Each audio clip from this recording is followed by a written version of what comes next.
Así que el tema que queremos estudiar hoy en el inicio de esta serie del libro del profeta Daniel es: no existe la casualidad. No existe la casualidad. Hay personas que de repente en su vida, varios de los eventos que ocurren pueden achacárselo a la buena suerte, a la mala suerte, a la casualidad, al azar. Sin embargo, cuando nosotros vamos a la Escritura, especialmente en el libro de Daniel, vemos que no existe tal cosa como la casualidad. Y vemos en Daniel capítulo 1, versículos 1 y 2, que describe el profeta lo siguiente: en el año tercero del reinado de Joacín, rey de Judá, vino Nabucodonosor, rey de Babilonia, a Jerusalén y la sitió, o sea, la cercó. Hoy en día sería un embargo, la embargaría económicamente, la embargaría no permitiéndole ningún tipo de comercialización, de entrada ni salida por sus vías. Y este tipo de cerco, este tipo de embargo o sitio fue lo que hizo el rey Nabucodonosor contra Jerusalén. Nabucodonosor, quien era rey, emperador del gran imperio de Babilonia. Y el Señor, dice el versículo 2, el Señor entregó en manos del rey Nabucodonosor, a Joacín, rey de Judá. Note que el rey Nabucodonosor no venció a Jerusalén y Judá y a su rey Joacín por tener un mayor poderío militar.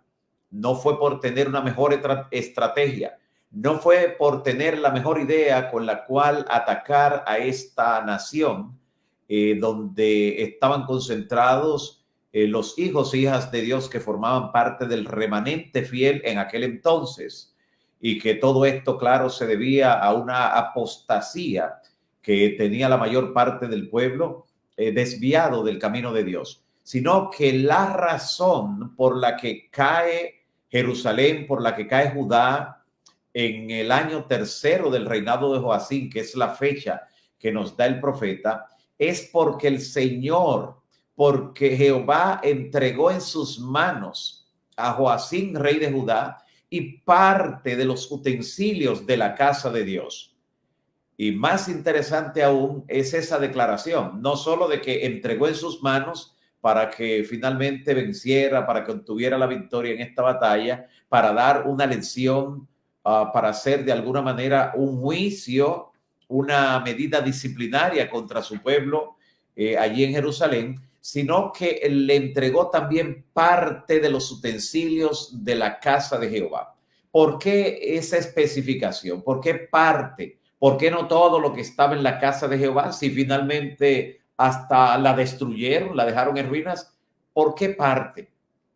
Dice que le entregó parte de los utensilios de la casa de Dios, porque momentos antes de la captura de Jerusalén y sus habitantes junto a su rey, el profeta Jeremías se había pertrechado de un par de levitas, que eran las personas encargadas del trabajo en el templo, y entonces habían sacado durante la noche el arca de Jehová, el arca del pacto, ese mueble único que se guardaba en el lugar santísimo del templo. Fue tomado, cubierto de algunos lienzos para protegerle, y durante la noche con los levitas sacaron este mueble sagrado y lo escondieron en una cueva, la cual cubrieron con tierra, piedras y otros escombros, y nadie conoce su lugar hasta el día de hoy. No pudieron encontrar el arca sagrada, el arca que contiene los 10 mandamientos escritos por el dedo de Dios. No pudieron encontrarlo. Por eso dice la palabra, por eso dice el profeta Daniel, que el Señor entregó en manos del rey Nabucodonosor tanto al rey Joacín, el rey de Judá y Jerusalén, como una parte de los utensilios. Allí está diciendo, a pesar de lo que el Señor está permitiendo a su pueblo de ser llevado cautivo al exilio a Babilonia, pero Dios tiene el control. Fue él quien le entregó en sus manos al rey Joacín, al pueblo, y parte, pero solo parte de los utensilios de la casa de Dios.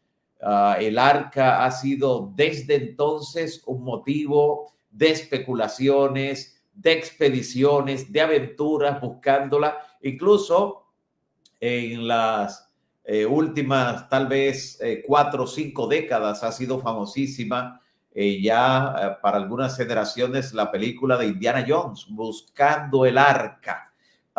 Y solo en filmaciones cinematográficas se puede hacer algún tipo de alusión de que se ha encontrado, pero todavía está oculta de manos y ojos incircuncisos que no han podido tocar este mueble sagrado donde está la ley de Dios escrita por el dedo del Señor. Así que fue Jehová que le entregó en sus manos a Joacim, rey de Judá, y todo Jerusalén y parte de los utensilios. Fue por voluntad del Señor, del Todopoderoso, que cae una nación y otra la conquista. Y justamente la que la conquista, Babilonia, se mantiene con un dominio extraordinario a lo largo de muchos años, como lo describe la palabra de Dios, y entonces termina diciendo que colocó estos utensilios, el rey Nabucodonosor, en la casa de su Dios. Me llama poderosamente la atención a propósito de que nada ocurre porque sí, nada ocurre por casualidad, nada ocurre al azar, solo que los planes de Dios no conocen premura ni demora. Ya lo dice la inspiración, que como los astros en el vasto firmamento, los planes de Dios ni se adelantan ni se atrasan. Todo funciona como gigantescos relojes con una precisión matemática increíble.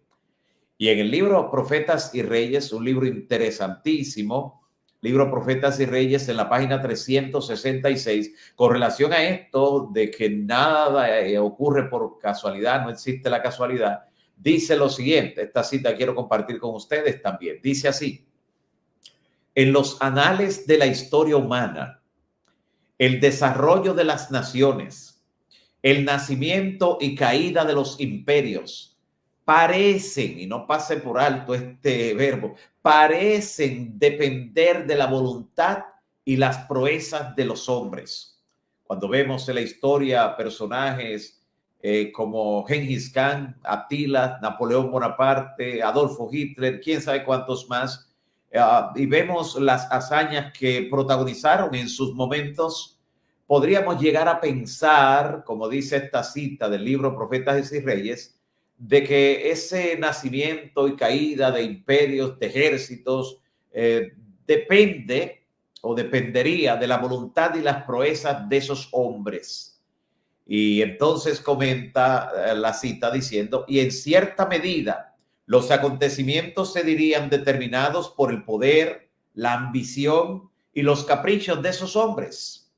Pero, atención, pero en la palabra de Dios se descorre el velo y se deja ver qué es lo que efectivamente está ocurriendo. En la palabra de Dios se descorre el velo y encima, detrás y a través de todo el juego y contrajuego de los humanos intereses, a través del poder y las pasiones, contemplamos a los agentes del que es todo misericordia, que conduce todo para honra y gloria de su nombre, que va conduciendo todo para que se cumpla el propósito divino.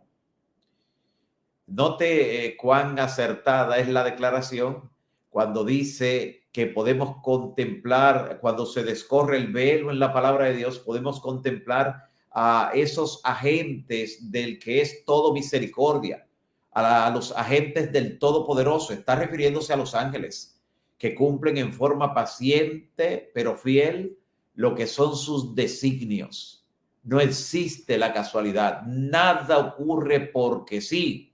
Y la toma de Jerusalén y Judá junto a su rey, y donde gran parte de sus habitantes fueron llevados cautivos al exilio en Babilonia, tampoco esto estaba ocurriendo por casualidad. Ya hacían varios años que a través del profeta Jeremías, que mencionamos hace un momento, que usando allí la ayuda de un par de levitas había escondido el arca, ese mismo Jeremías, en el capítulo 25, en Jeremías capítulo 25, habla acerca del juicio que vendría sobre Jerusalén, sobre Judá y sobre otras naciones circunvecinas como parte del juicio que el Señor ejecutaría contra ellos.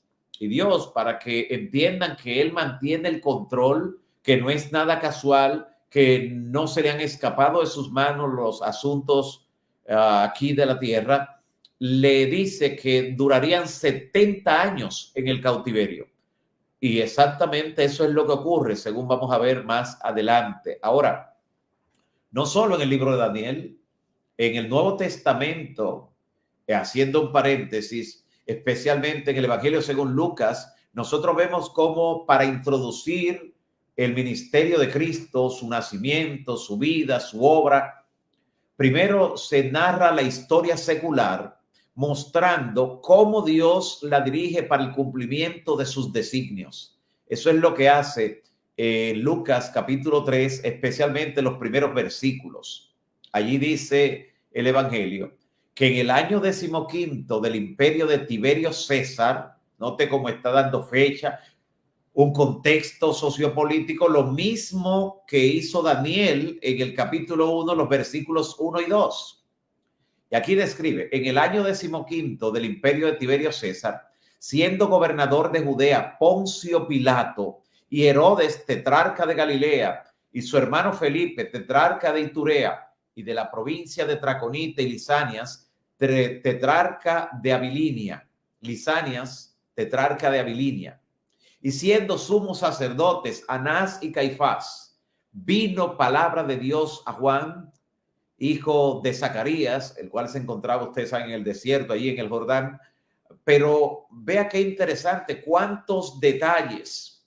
Hay una razón para ello, y es para dar un contexto histórico que sea innegable, que si no se encuentran los datos arqueológicos de uno de esos gobernadores, se encuentra el del otro. Si no se encuentran las fechas en las monedas antiguas que son desenterradas por los arqueólogos, se encuentra la del otro.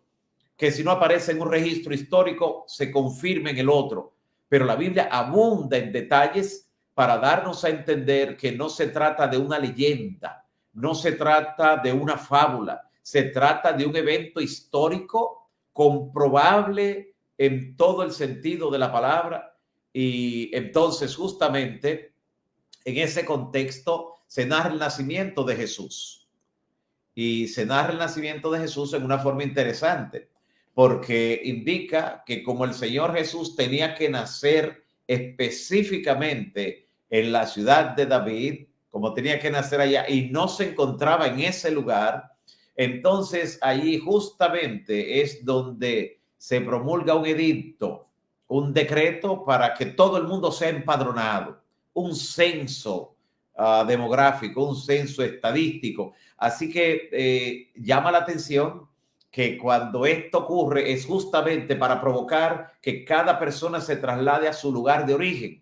Y es esto lo que provoca que el Señor Jesús nace al venir a este mundo, al nacer como hombre, en su misión redentora, naciera justamente en el lugar que indicaba la profecía, donde más de 300 profecías indicaban el momento, el lugar, el entorno, el contexto y todos los detalles que rodearían el nacimiento, la vida, obra, muerte y resurrección de nuestro Señor Jesucristo.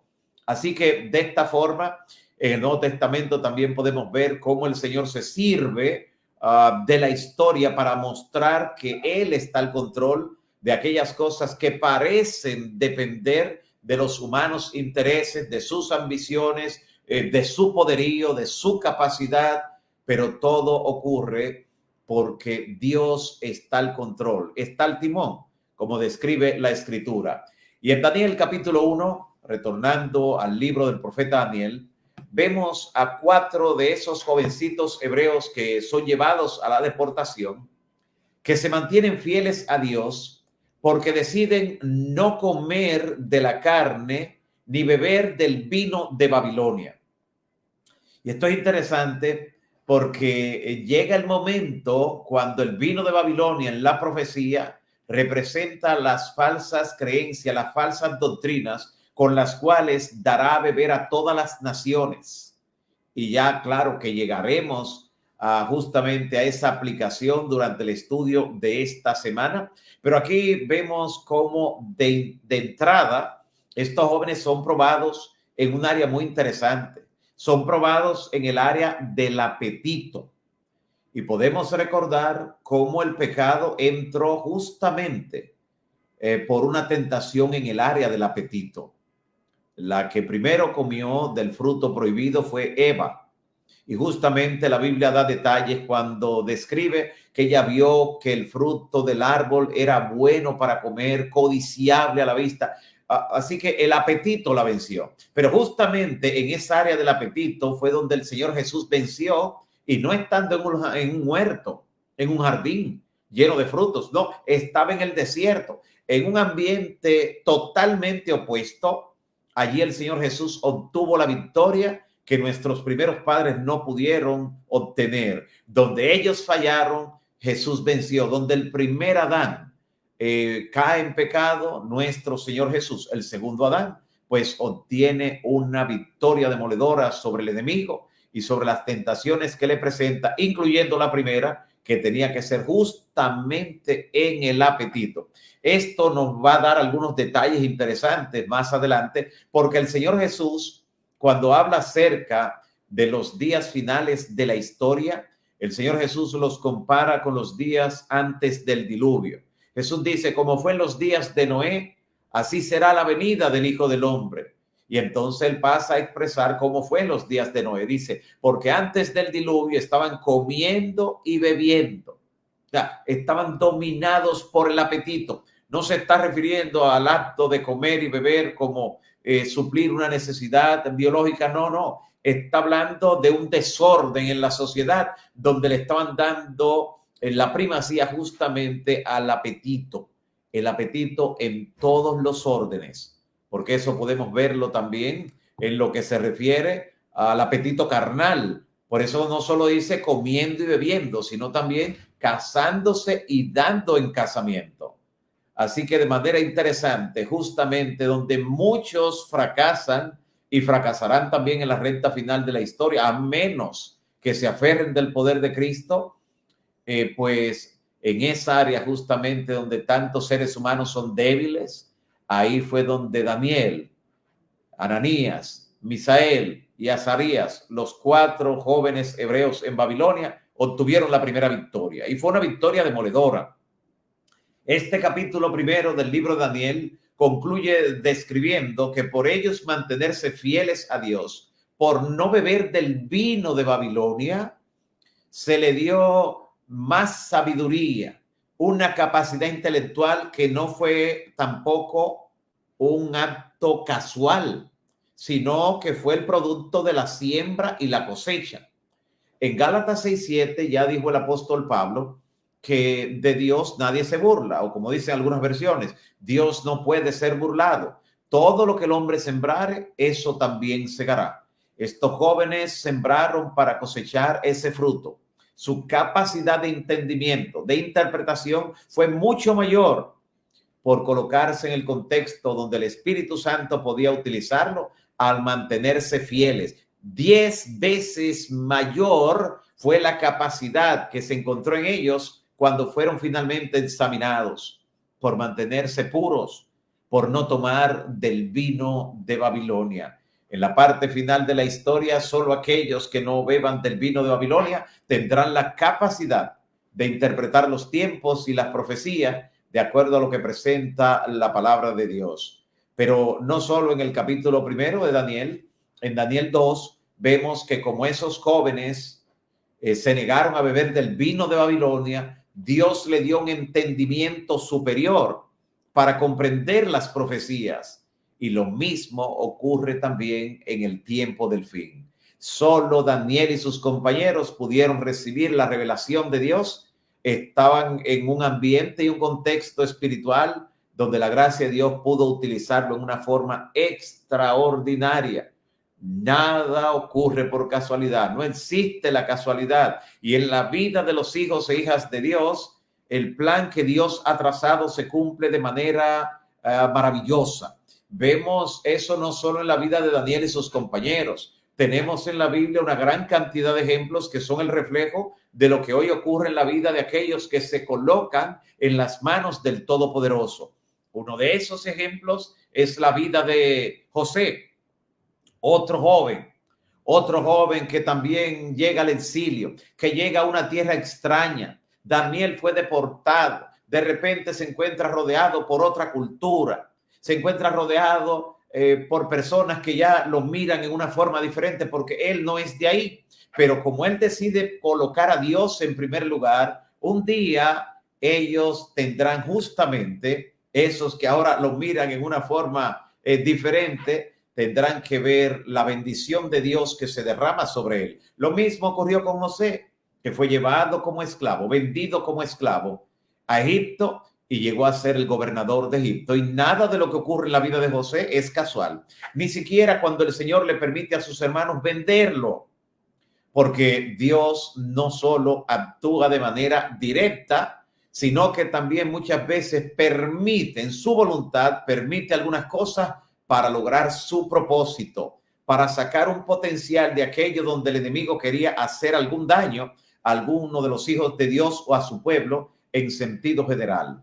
Por eso en el libro del Apocalipsis, en el contexto profético, habla acerca de lo que se le permitirá al anticristo en el tiempo final. Dice, se le permitió infundir aliento a la imagen de la bestia. Luego dice, y se le permitió hacer descender fuego del cielo delante de los hombres.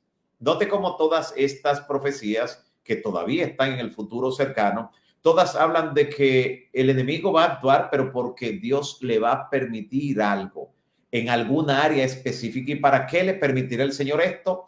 Dios, de cada una de esas acciones que le permite al enemigo o a alguno de sus agentes, siempre logra el mejor plan que se desarrolle, que se materialice para honra y gloria del Todopoderoso.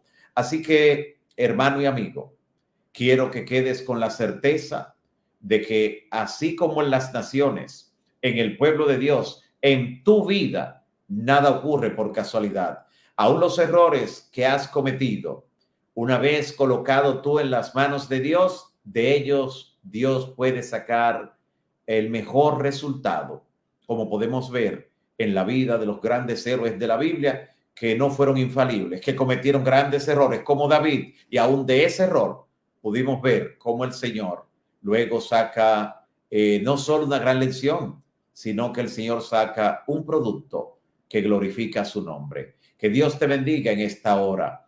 Y te animamos a cada día no solo pues participar en el estudio, sino a enviar tus preguntas. Y cada día entonces al inicio podremos dedicar unos minutos para responder las inquietudes basados en la santa palabra de Dios que vive y permanece para siempre. Que Dios te bendiga. Pastor Rondón, nos gustaría invitarle a que pudiera concluirnos esta parte con una oración antes de poner nuestro himno tema. Gracias, pastor. Así será. Oremos. Padre nuestro que estás en los cielos, te damos gracias. Gracias por permitirnos, Señor, iniciar esta serie y gracias por cada amigo, cada hermano que se ha conectado, que ha compartido y que ha atesorado tu verdad en su corazón.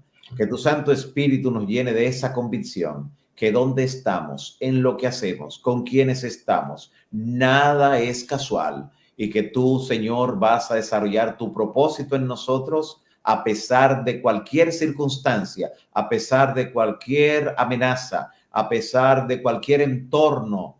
Gracias, Señor, porque tú derrotas las hostilidades del enemigo y le das la victoria a tus hijos por encima de todo ello.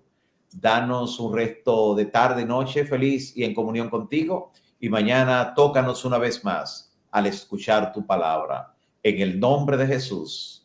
Amén.